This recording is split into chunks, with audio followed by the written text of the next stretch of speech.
Hanya sekarang pertanyaannya, apa itu kurban? Sekarang dua anak ini diminta berkorban. Apa itu kurban? Nah, ini yang mau kita tafsirkan dengan ta'rif tadi di awal pertemuan. Baik. Secara bahasa, kata korban ini terambil dari kata qoroba, qaf, ra, kemudian ba. Saya ulang ya, saya agak lambatkan karena sudah kita masuk ke inti kajiannya. Secara bahasa, kata korban itu berasal dari tiga huruf ini, qaf, ra, ba, qoroba, yang berarti dekat. Ya, sesuatu yang dekat. Pernah dengar istilah qarib? Yang dekat ya. Quran surah kedua Al-Baqarah ayat 214, posisi paling kanan sebelah bawah ya. Ala inna nasrallahi qarib. Ya. Am hasibtum an tadkhulul jannata wa lamma ya'tikum mathalul ladzina khalaw min qablikum massathumul ba'sa wadh-dharra wa zulzilu hatta yaqula ar-rasul wal ladzina amanu ma'ahu mata nasrullah. Ala inna nasrallahi qarib. Artinya dekat. Sekarang perhatikan, kalau dalam bahasa Arab ada satu kalimat akhirnya huruf akhir ditambah alif dengan nun. Ya, ini qaf, ra, ba tambah alif dengan nun. Maka fungsi alif dan nun ini itu fungsinya menjadikan makna dekat ini berbentuk superlatif, lebih banyak atau sangat. Ya. Lebih bertambah maksudnya. Ya. Banyak atau sangat. Misal, ghain fa ra, ghafara, ampunan, mengampuni. Ditambah alif dengan nun ujungnya menjadi ghufran, kan? Yang banyak ampunannya.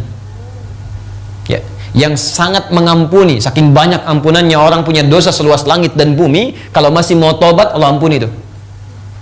Qaruba artinya dekat. Tambah alif dan nun di ujungnya, korban, yang bertambah kedekatannya, yang banyak kedekatannya.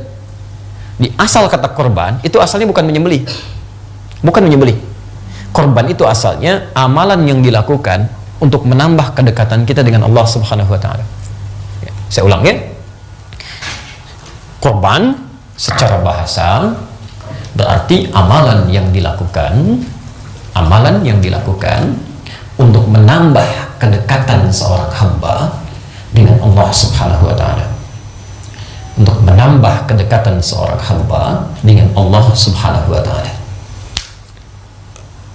Baik, pelan-pelan, lompat sebentar ya. Jadi nanti kalau saat Idul Adha ada yang berkorban, tapi setelah kurban dia tidak menjadi lebih dekat dengan Allah, ada yang salah di kurbannya itu. Ada yang salah. Nggak peduli walaupun kurban Anda 1 ton, 1,1 ton misalnya, kurban. Tapi dengan berkorban itu Anda makin jauh dari Allah, sholatnya susah, baca Quran sulit. Itu ada yang salah dengan kurban Anda. Itu bukan korban. Itu korban terhadap hewan yang dikorbankan. Ya. Jelas di sini? Nah, sekarang kita ambil esensinya dulu ya. Ini yang paling penting. Baik, jadi ketika Anda punya kesulitan dalam hidup, ada persoalan dalam kehidupan, termasuk dosa, termasuk dosa. Maka kalau Anda ingin menghilangkan itu, kemudian ingin mengentaskan kesulitan itu, dekati Allah. Bukankah yang punya solusi Allah? Yang punya rezeki Allah? Yang punya kesembuhan Allah? Kenapa Anda nggak dekati?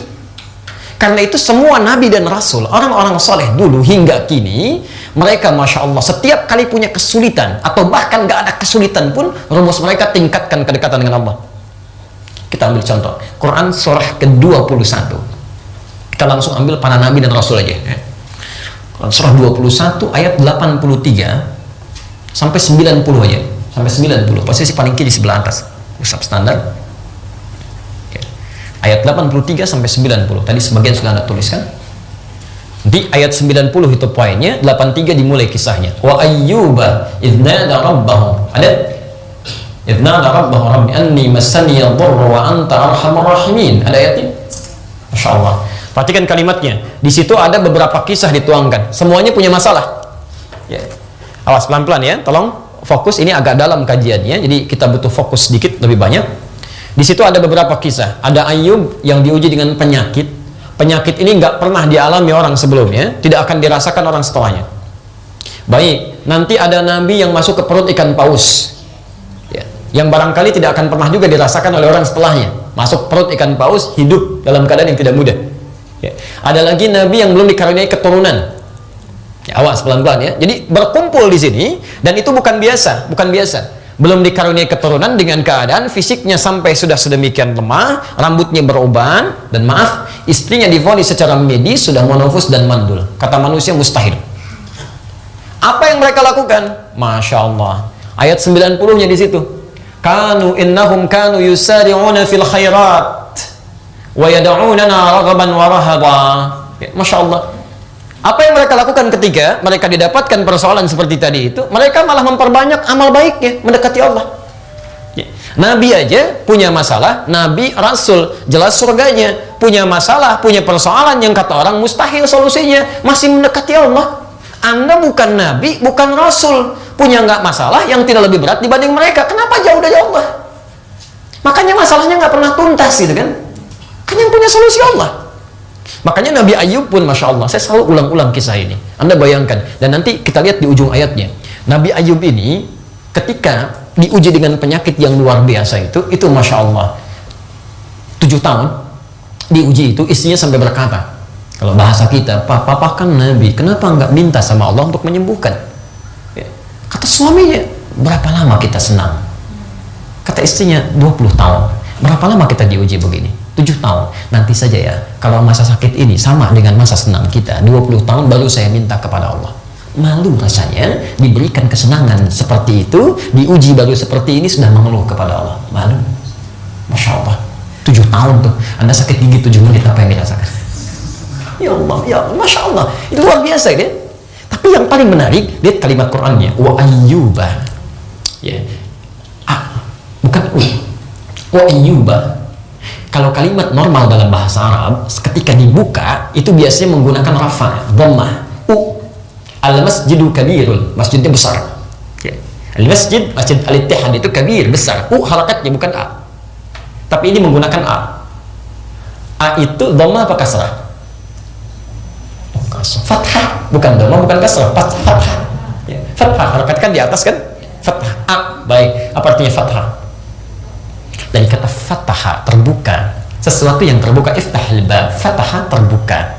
Harakat fathah itu sesuatu yang terbuka. Dalam ilmu bahasa Arab, jika kalimat dibuka dengan harakat fathah, itu tandanya kisahnya ingin dibuka pada orang setelahnya.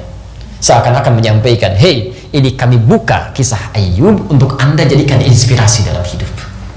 Inna rabbahu rabbi anni massani yadhurru wa anta arhamur rahimin. Ketika beliau baru menyeru kepada Allah Tuhannya, perhatikan, kapan menyerunya? Ketika penyakitnya telah mengganggu beliau untuk ibadah. Masya Allah. Jadi maaf ya, saat sakit itu beliau nggak ngeluh. Alhamdulillah, nikmati aja, bersyukur. Sama aja dengan sehat.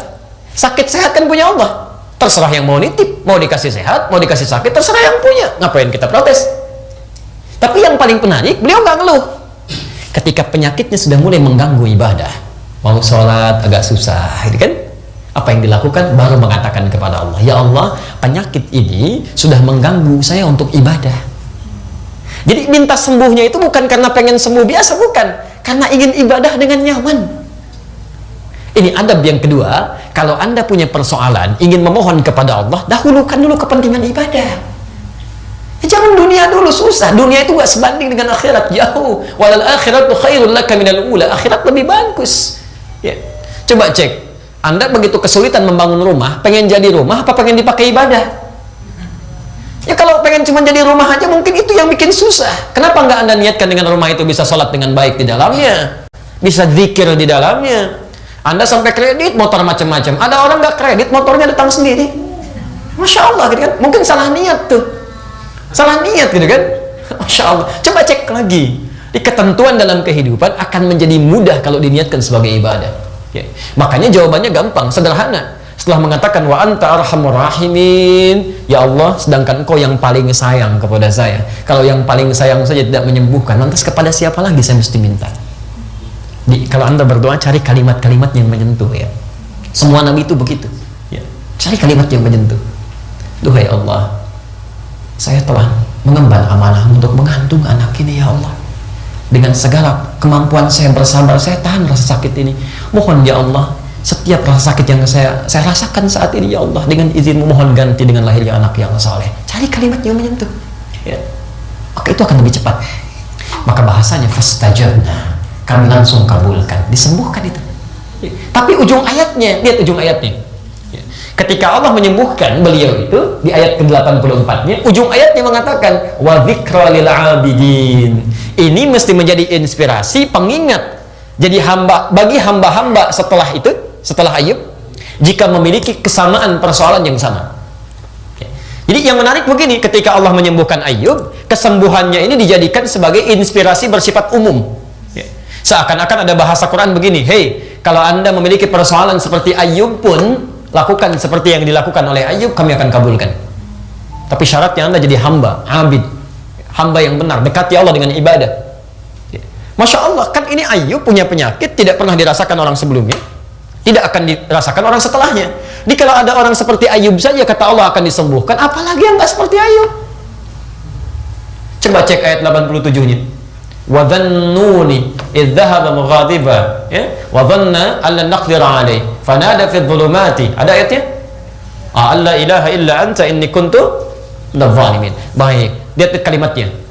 Dan dhannun Nabi Yunus masuk ke perut ikan paus. Masya Allah. Baik, masuk ke perut ikan paus itu kira-kira gelap atau terang? Pernah masuk ke dalamnya? Bayangan kita sesak, ya, sesak, gelap, luar biasa, sulit. Itu sulit. Yang saya ingin sampaikan begini, beliau melakukan amalan, mendekatkan diri kepada Allah, kurban, dia dekati Allah, dia dekati Allah. Beliau beramal, tingkatkan macam-macam. Masya Allah, apa yang terjadi? Ayat 88-nya, fastajabna, langsung dijawab. Yang menarik, najjainahu minal ghammi. Perhatikan kalimatnya, kami bebaskan dia, selamatkan dia dari ghammi. Saya mau tanya, tadi masuknya ke kemana masuknya? Perut ikan paus. Tapi ketika dikeluarkan dari situ, bahasa Qur'annya bukan mengeluarkan dari perut ikan paus, bahasanya mengeluarkan dari awan gelap yang meliputi. Gham itu awan gelap yang meliputi. Kenapa menggunakan kalimat ini? Kata para ulama tafsir, seakan-akan Allah ingin memberikan gambaran nanti di masa depan ada orang-orang yang memiliki persoalan, sekalipun nggak masuk ke perut ikan paus, tapi punya kesulitan yang sama, kayaknya gelap sampai bikin sesak gitu kan. Mau jalan susah, kayak kehilangan arah. Kenapa gelap ya? Padahal mataharinya terang. Susah gitu. Ada yang begitu. Ya. Makanya di ujung ayatnya ditutup wa kadzalika nunjil mu'minin. Cek ayatnya. Wa kadzalika nunjil mu'minin. Maka bila ada orang beriman setelahnya melakukan amalan yang sama seperti ini, kami akan selamatkan dia dari kesulitan apapun yang dia alami. Ya. Apa rahasianya? Mereka dekati dengan Allah, kurban. Ya. Makanya di ayat 90-nya disimpulkan di situ. Innahum kanu yusari'una fil khairat, ujung ayatnya. Mereka itu cepat. Jadi kalau ada hal-hal yang kira-kira persoalan yang tidak mudah diselesaikan, cepat lakukan amal saleh. Ya. Wa yad'unana raghaban wa rahaba. Diisi dengan doa. Kita beramal saleh, berdoa. Makanya kalau sudah selesai salat tahajud malam, sudah zikir, berdoa. Setelah baca Quran, berdoa. Jangan didiamkan. Berdoa itu sayang, itu diantara doa yang cepat dikabulkan. Nanti dalam bahasan fikih al-asmaul husna setelahnya, nanti kita bahas itu. Di antara yang cepat mengabulkan doa adalah saat kita lelah menunaikan ibadah. Itu cepat sekali. Apalagi kalau antum bisa puasa. Puasa itu di antara 3 hal yang cepat mengabulkan doa. Thalathatun la taraddu da'watuhum. 3 golongan yang sulit ditolak doanya. Bahasanya sulit ditolak doanya. 1, al-imamul adil. Pemimpin yang adil. Masya Allah. Kalau dalam konteks lebih luas, pemimpin negara, pemimpin kota, kan? Antum doakan supaya jadi adil, jangan dicela. Doakan, kalau dicela ngasih solusi. Nah, yang lebih kecil lagi, antum yang laki-laki ini kan pemimpin kan? Pemimpin. Quran surah keempat ayat 34, posisi paling kiri sebelah atas. Ar-rijalu qawwamuna 'alan nisa. Pemimpin. Ya. Maka kalau antum adil, masya Allah, itu doanya cepat dikabulkan. Ya, jangan dikaitkan dengan yang lain dulu ya. Baik, maksud saya nih gini, adil itu kan menempatkan sesuatu sesuai dengan tempatnya. Antum kalau ke kantor jadi apa? Di karyawan. Kalau ke rumah jadi apa? Bukan, jadi ayah, jadi suami. Nggak pakai oh. Kadang-kadang suka lupa gitu kan? Suka lupa tuh, pulang dari kantor masuk ke rumah masih jadi orang kantor aja. Kapan jadi ayahnya? Anda meninggalkan rumah, anak udah nungguin gitu kan? Itu mengharapkan ayahnya datang, udah nunggu-nunggu, masya Allah, 8 jam, 9 jam, 10 jam. Begitu datang masuk ke pintu rumah, seharusnya status antum sebagai pegawai itu berhenti depan pintu rumah. Selesai. Begitu dibuka, antum jadi ayah. Demi Allah saya katakan, Anda seorang direktur perusahaan, begitu membuka pintu rumah, ayah anak Anda yang kecil gak akan panggil, Pak Direktur, gak ada. Pasti Abi, Buya, Ayah, itu yang dinantikan.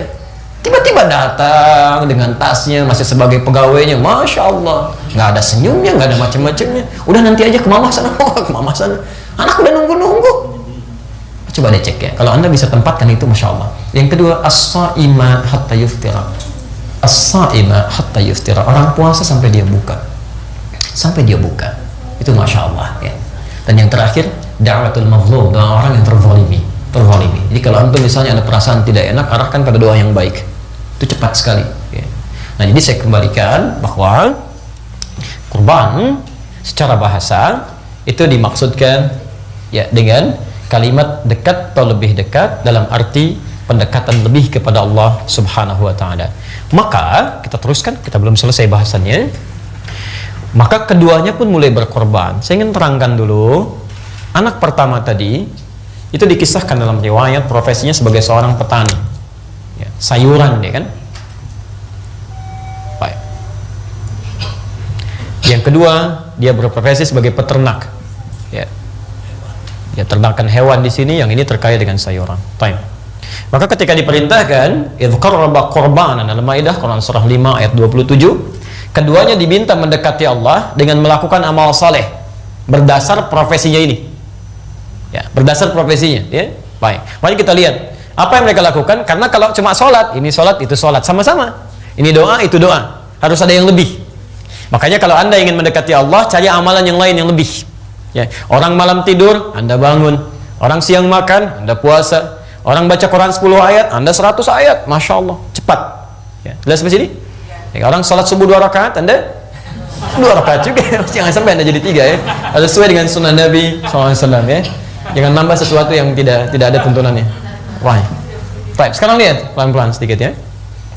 Kemudian apa yang terjadi? Yang ini berpikir, ya Allah kan nggak makan, Allah nggak minum, berarti dia nggak butuh sayuran saya. Maka dia pisahkan yang bagus-bagus yang untuk dia makan. Dia kemudian kedepankan sesuatu yang tidak bagusnya, sisanya yang jelek-jelek. Ya, yang sudah tidak layak. Jangankan ya maaf, jangankan manusia, hewan aja mungkin sudah nggak layak, gitu kan? Karena dia pikir sudah Allah nggak makan, Allah nggak minum, Allah nggak butuh ini semua. Yang ini tidak. Dia berpikir Allah memang tidak makan, tidak minum, ya, tidak diserupakan dengan makhluk. Tapi Allah selalu ingin melihat wujud kesungguhan seseorang, ketakwaannya. Dia nggak butuh dengan apa yang saya sekarang siapkan, tapi Allah Subhanahu wa taala ingin melihat dasar kesungguhannya. Oke. Nanti itu yang akan diambil kemudian jadi teori di Quran surah ke-22 ayat 37. Ya, nanti ada ayat di situ, la yanalallaha luhumuha wala dima'uha walakin yanaluhu taqwa minkum. Ya, Allah tidak butuh dengan dagingnya, tidak akan sampai kepadanya darahnya pula, tidak, tapi yang akan sampai kepada Allah itu kesungguhan, takwanya. Ya.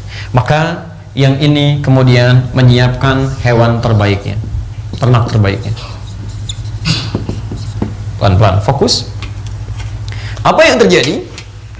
Ketika kemudian dipersembahkan keduanya, maka singkatnya fatuqabbala min ahadihima wa lam yutaqabbal min al-akhar. Ya, tuqabbala min ahadihima, yang ini diterima, yang terbaik ini. Ini yang kemudian nanti pada zaman selanjutnya korbannya menjadi hewan, kan? Diterimalah kemudian yang ini, ya. Sedangkan yang ini tidak ditolak. Allahu Akbar, kalimat penolakannya menggunakan lam. Wa lam yutaqabbal min al-akhar, lam. Jadi dalam bahasa Arab itu ada la, ada lan, ada lam. Contoh, la dengan lan sekaligus. Quran surah kedua Al-Baqarah ayat 120, posisi paling kanan sebelah atas.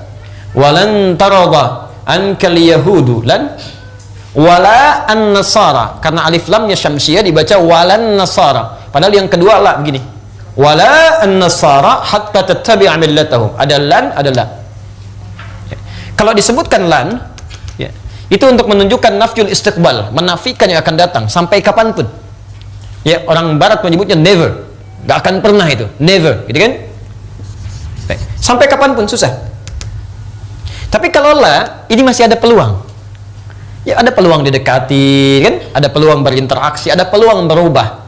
Walaupun pada umumnya mereka menolak. Kata Quran, walan tarada ankal yahudu wala an-nasara hatta tattabi'a millatahum.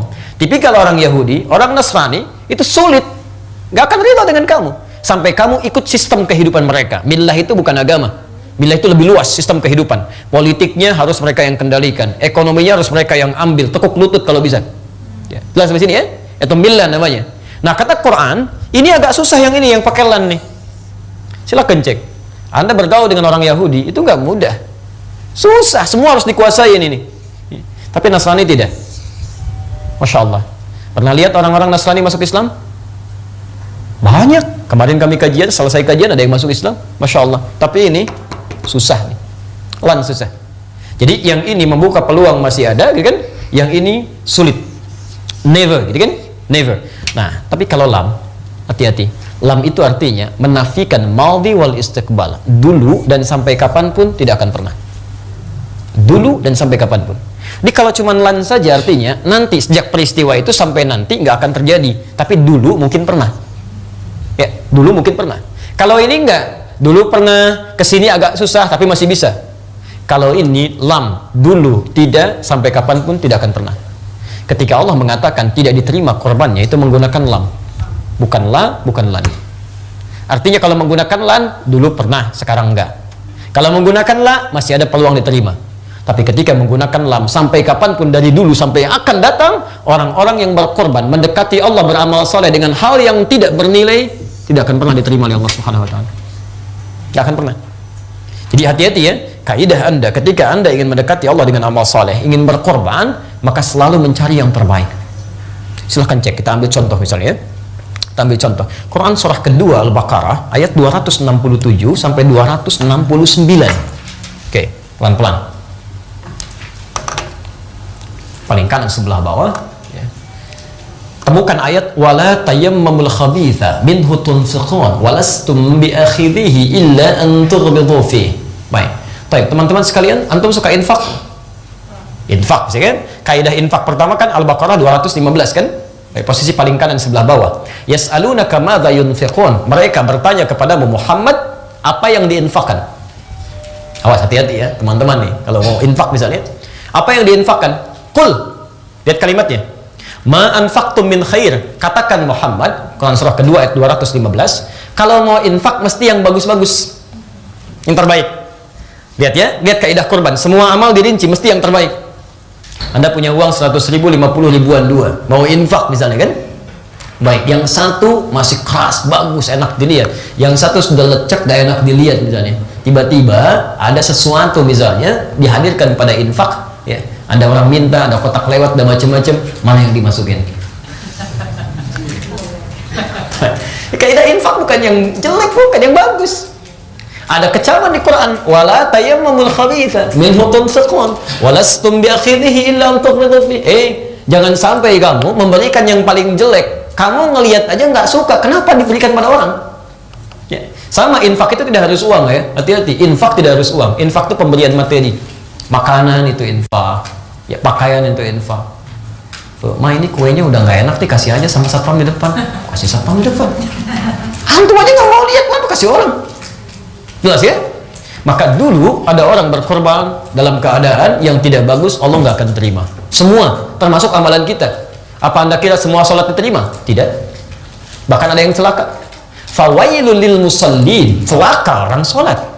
Allahu Akbar, orang sholat aja masih celaka, apalagi yang nggak sholat. Silahkan cek ya, apalagi yang nggak sholat. Oh, jangan dibalik cara berpikirnya. Ada orang-orang suka iseng. Wih, orang sholat celaka, mendingan nggak sholat. Sama-sama celakanya. Anak keliru gitu ya. Ada orang sholat masih berpeluang celaka, apalagi yang nggak sholat. Siapa yang celaka ini? Teruskan ayatnya. Alladzina hum an sholatihim, yang lalai dalam sholatnya. Kenapa dia bisa lalai? Artinya lalai itu kan menampilkan sesuatu dengan tidak baik kan? Anda bayangkan, bukan cuma makanan, bukan cuma persoalan yang seperti ini, ibadah ritual kita aja, kalau kita nggak sempurna, masih memikirkan yang lain, lalai dalam sholat, kata Nabi nanti, ada orang sholat sampai tidak sadar berapa rakaat sedang menunaikan sholatnya. Yang ini tidak, ini ria. Alladzina hum yura'un. Ya, yura'un, ria dia. Baik. Jelas sampai sini?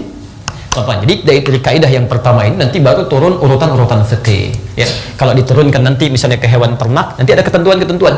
Tidak boleh berkorban dengan hewan yang terlampau kurus, tidak boleh yang ada cacatnya, tidak boleh yang salah satu buta awar matanya. Itu ketentuan asalnya dari sini. Makanya saya buka dengan kaidah Quran dulu supaya tahu kisahnya, bagaimana cara memaksimalkannya. Jelas ya?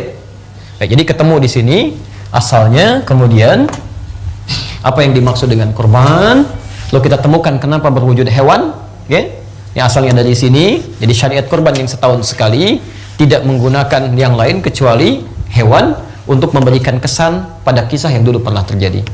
Hewan inilah yang kemudian disyariatkan di masa-masa yang akan datang, sampai kemudian diingatkan kembali di masa Nabi Ibrahim alaihissalam. Quran surah ke-37 ayat 102 sampai dengan ayat 109 ya.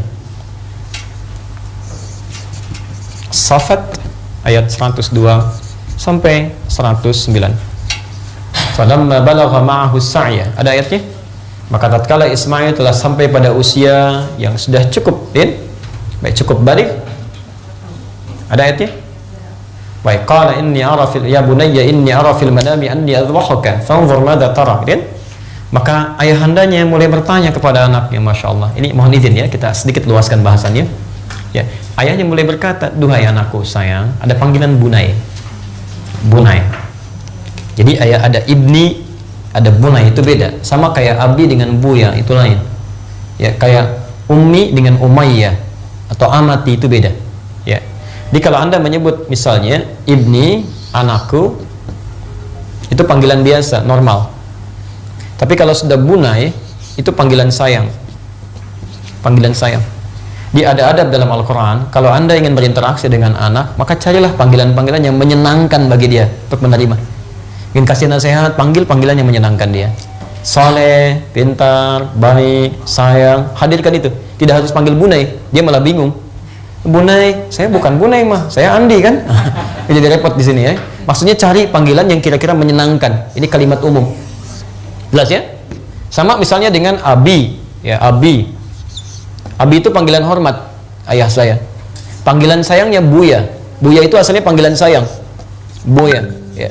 Sama dengan orang ilmunya tinggi dipanggil buya misalnya. Itu sayang dengan keadaan dia, dengan ilmunya dan sebagainya. Ya, panggilan sayang. Kalau panggilan hormat dan sayang itu berubah dari abi, buya menjadi abati. Abati. Makanya ketika anak diperlakukan dengan panggilan sayang, dia pun akan hormat dan sayang. Lihat jawabannya.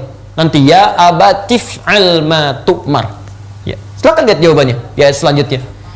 Ya abati, hei ayah, cepat kerjakan, jangan tunda. Lihat. Masya Allah. Kerjakan, jangan tunda. Perhatikan, ketika anak diberikan kasih sayang, maka anak pun menjadi hormat plus sayang pada orang tuanya. Ya. Tapi yang menarik, ini yang paling menarik. Ketika ayah punya persoalan pun, itu Masya Allah. Nabi Ibrahim itu kan Nabi, Rasul. Mimpinya itu wahyu. Mudah bagi beliau untuk langsung mengatakan pada anaknya, nak siap-siap. Kemana ya? Kurban, ada perintah di wahyu. Ya kan? Mudah. Tapi apa yang dilakukan? Beliau minta pandangannya. Lihat kalimatnya. Di situ disebutkan anak ini sudah mulai dewasa. Ini petunjuk dari Quran. Bila nanti anak-anak sudah mulai mencapai masa kedewasaannya, maka cara bergaul dengan dia jadikan sebagai teman. Karena nalarnya sudah matang. Nanti satu waktu bisa kita bahas tentang fikih keluarga. Itu Masya Allah, itu lain Pak. Misalnya dari anak mulai menjelang balik 2 tahun sampai menjelang balik itu lain. Dari mulai 0 sampai 2 tahun itu di Quran surah 2 ayat 233. Pendidikan dirinya 2 tahun itu cukup ASI aja maksimalkan. 2 tahun sampai menjelang balik Quran surah ke-31 ayat 13 sampai dengan ayat 19-nya. Tapi kalau dia sudah balik, ya sudah mulai harus kurangi hal-hal yang membuat dia manja, itu sudah ada dialog. Karena nalarnya sudah berfungsi. Ya. Anaknya sudah SMA misalnya kan, nalarnya sudah kuat. Nah, ke masjid sholat, bapak aja belum ke masjid, udah bisa membalikan. Maka dimulai di sini bukan dengan perintah, tapi memulai dengan memberikan hikmah. Papa tadi lihat di mimpi, kan, bahwa papa sembelih kamu. Ya. Apa pendapatmu? Fanzur madza tara. Yang mengejutkan kata anaknya, lihat kalimatnya. Ya abatif al ma tu'mar. Satajiduni insyaallah minas sabirin. Cepat kerjakan sekarang. Sekarang. Tif'al itu kerjakan sekarang, jangan tunda. Insya Allah engkau dapati saya termasuk bagian orang sabar. Demi Allah saya katakan, kalau anak ini tidak dididik dengan baik oleh kedua orang tuanya, tidak mungkin bisa berkata seperti itu. Tidak mungkin. Dan Anda harus tahu, Ibrahim itu orang sibuk Pak. Sibuk luar biasa. Bahkan ketika dilahirkan, itu kan lahirnya di Kan'an Ismail ini.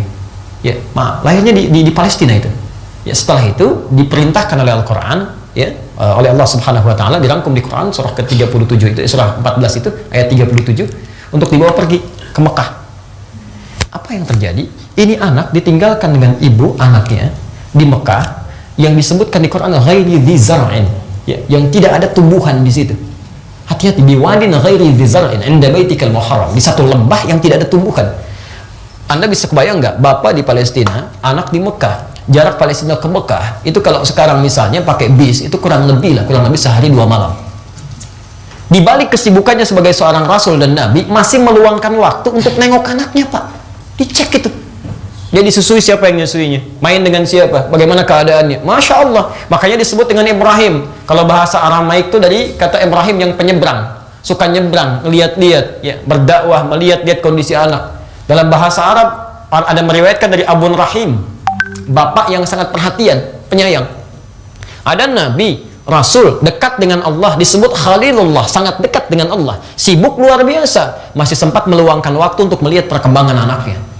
Ada orang bukan nabi, bukan rasul, sesibuk apa sih sampai nggak pernah lihat anaknya? Berangkat gelap, pulang lagi gelap, gitu kan? Dan feedbacknya apa dari situ? Ketika anak diberikan perhatian, anak bisa membantu bapaknya. Coba cek, ketika Allah perintahkan kepada Nabi Ibrahim untuk meninggikan bangunan Ka'bah, Al-Baqarah 127, posisi paling kiri sebelah atas, wa idh yarfa'u Ibrahimul qawa'ida minal bait. Ketika kami mintakan kepada Ibrahim meninggikan pondasi Ka'bah, tinggikan lagi. Maka boleh beliau bergerak. Ya. Langkahkan pertamanya. Langkah pertama untuk melakukan sesuatu disebut dengan maqam. Kalau ini Ka'bah beliau langkahkan, ada maqam. Sampai sekarang disebut dengan maqam Ibrahim. Tiba-tiba wa Ismail, dari sisi yang lain anaknya ini, yang tadi Ismail, datang bawa batu, Pak. Ingin bantu. Batu dalam bahasa Arab disebut dengan hajar.